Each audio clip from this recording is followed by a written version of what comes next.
Hey guys, welcome to another episode of Old Fiddles New Life. Today we're going to be talking about an 1883 Neuner and Hornsteiner violin that I completely redid several years ago now. And I had to call my friend that now owns it and have him send me some pictures, and so I'm still going to be waiting on that. But in the meantime, I'm going to talk about it for a few minutes. By the way, I got a chance to use my little German Strad down at some friends of ours' house the other night, and I was really pleased. After playing it for a little while, it just really started warming up and sounded good, and kind of excited about that.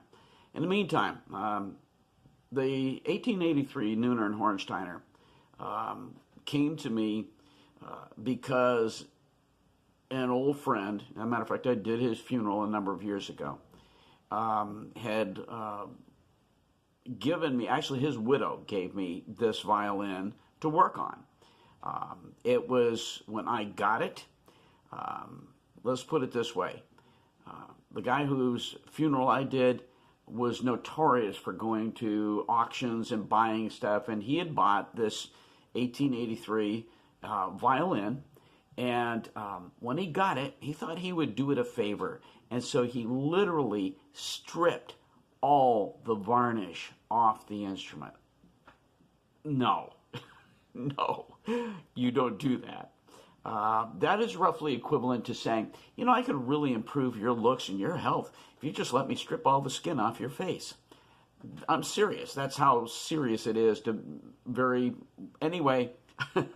So when I got that violin, it had no varnish, no fingerboard, no pegs, no nothing. It was a completely naked, stripped down violin.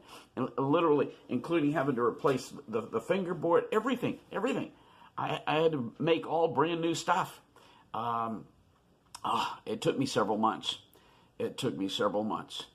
And one of the last things I did was to put 13 coats of final oil varnish on it, sanded in between every coat, and then the final couple of coats I hand rubbed with oil and rotten stone, which is how you get a violin to having that beautiful glow look to it. And I spent many hours in completely restoring this old violin. And you know what? The beauty of it is, after all the work that I put into it, months and months of work, it was worth every bit of it. And you're going to hear in the recording that I did, not I did, that's the good news here, the recording that I had made, that boy, all that work really paid off. I took the violin after it was completed over to a place called Vermont Violins. It's a violin shop over in the Belt, what do they call it?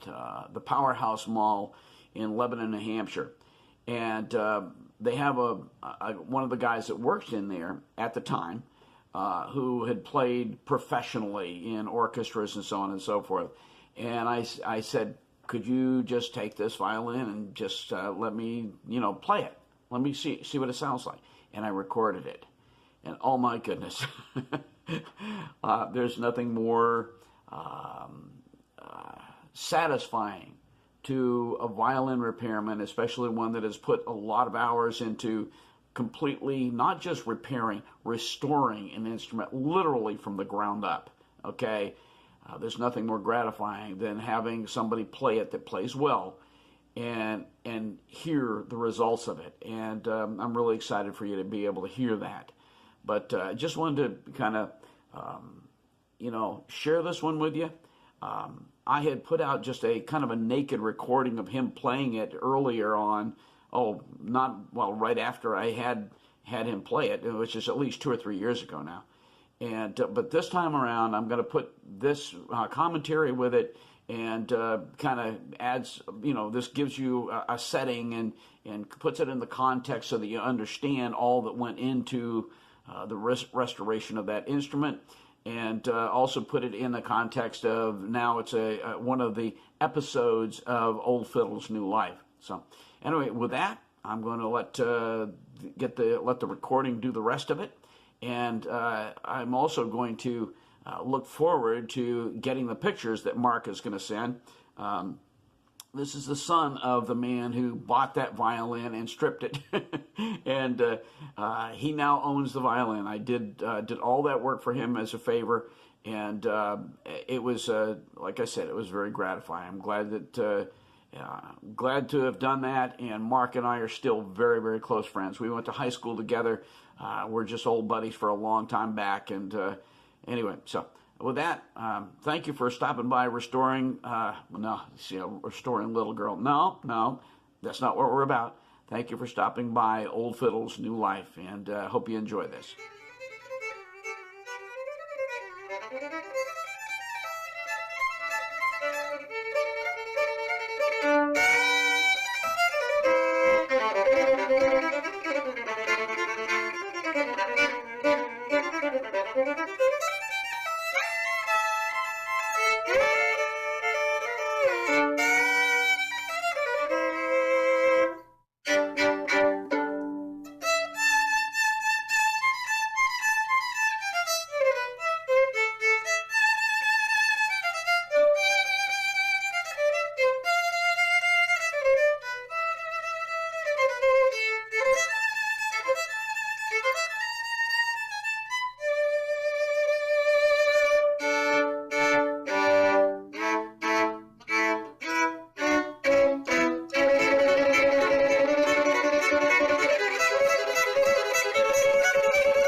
That's good enough. Okay, what would you what are your thoughts about this instrument? I think it's an excellent instrument. It's got a really rich tone to it.